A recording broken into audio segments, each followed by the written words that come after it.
Hello and welcome back to Part 2 of Section 12.3. Back in Part 1, we talked about how the slope of a line could be derived by finding the slope of the secant line, and as the slope of a secant line approached a given point, that this actually became our tangent line. And using the difference quotient, we found that we could actually calculate that slope for the given line. Today, instead of calling a slope or a rate of change, we're going to call it the derivative. And the derivative is nothing more than the derived function of a slope. And if you recall, back from example 4, we calculated the slope as being m equals to 2x. Now, from this point forward, we can say that the derivative was equal to 2x, because a derivative is really a rate of change or a slope of a given function. Therefore, we can define a derivative as the limit as h approaches 0 of the difference quotient.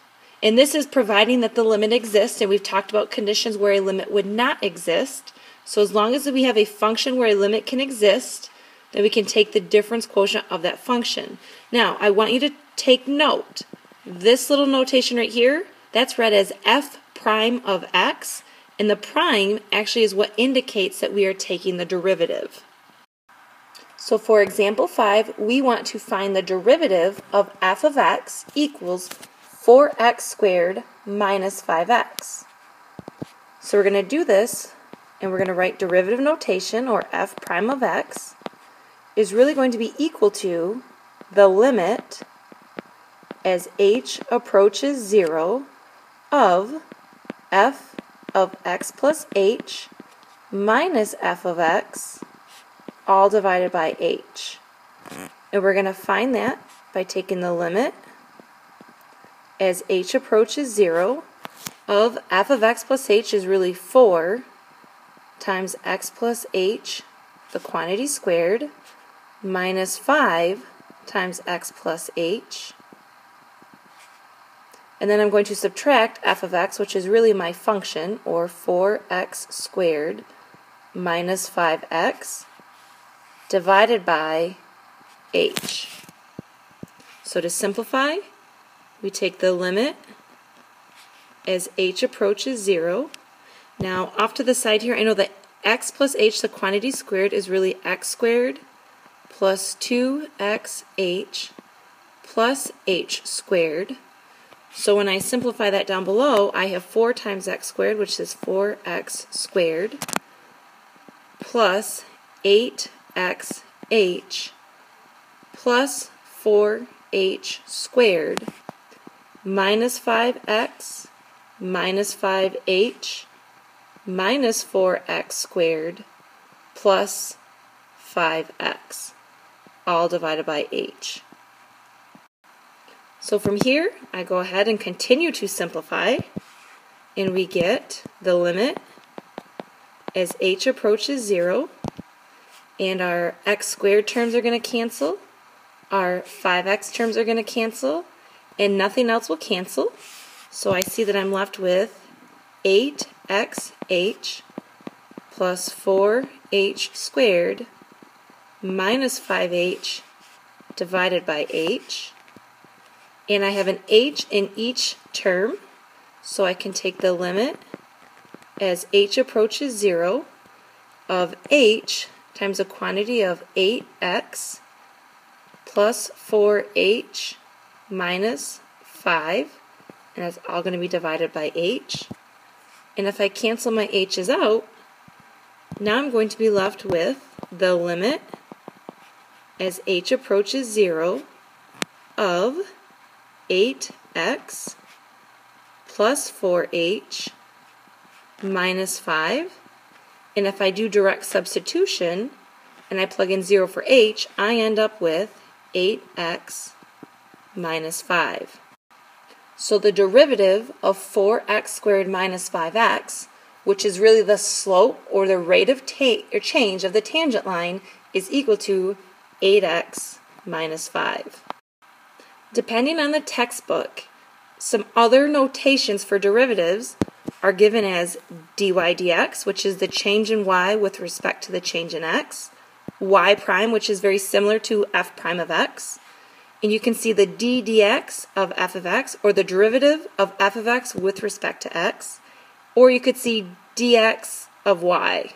Now, typically, we'll use this one in AP Calc, you will see this one, and then you will also see the f prime of x notation as well. These are probably the three most common ones that I will use, and they are all interchangeable.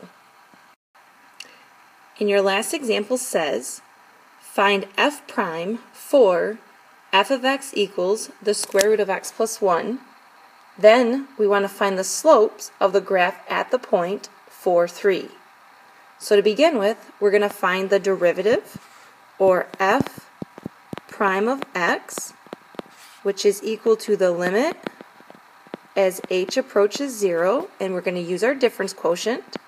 So I'm going to plug in x plus h for every x.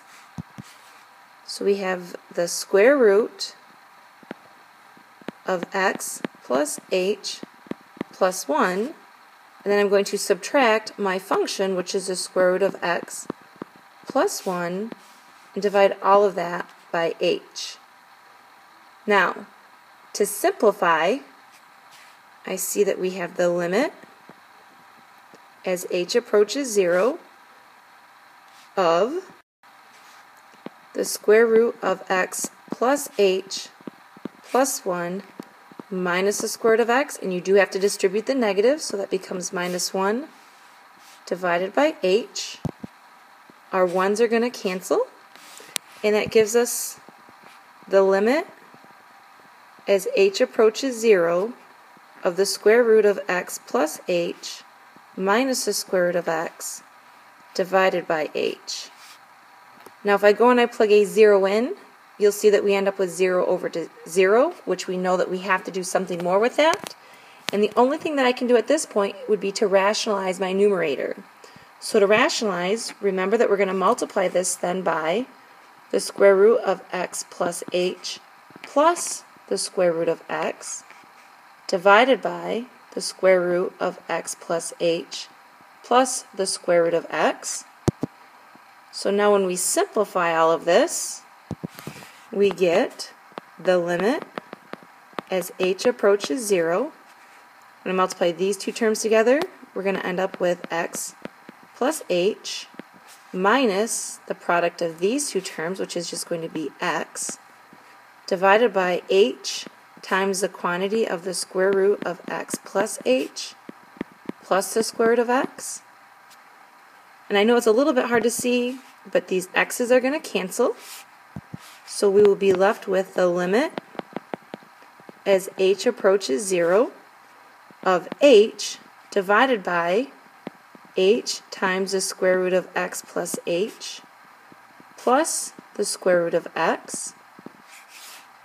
My h's are going to cancel, leaving us with the limit as h approaches 0 of 1 divided by the square root of x plus h plus the square root of x. Now when I go in and I do my direct substitution and I plug a 0 in for this h here, I'm going to get 1 divided by the square root of x plus the square root of x, and I can simplify that as 1 divided by 2 square roots of x. And this would be your final derivative or slope. We did have the second part of this problem that said to find the slope of the graph at the point 4, 3. So now at this point, all I have to do is take my coordinate point of 4, 3 and plug that in.